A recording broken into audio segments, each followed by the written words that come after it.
এই গাইস আজ দেখো আমাদের বাড়িতে কিন্তু বলদা চিংড়ি রান্নাতে সরি বলদা নয় গলদা চিংড়ি মাই মিস্টেক। তো যাই হোক, এরপর কিন্তু চিংড়ি মাছগুলো আমি ভেজে নিচ্ছি।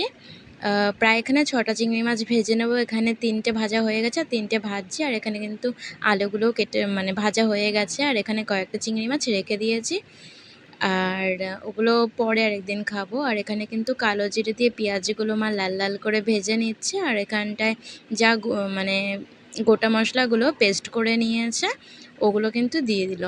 এরপর স্বাদ মতন একটুখানি চিনি দিয়ে দিয়েছে আর স্বাদ মতন নুন। আর এখানে দেখো কষিয়ে নেওয়ার পরে এরপর আলুগুলো কিন্তু টুকরো টুকরো আলুগুলো দিয়ে দিল।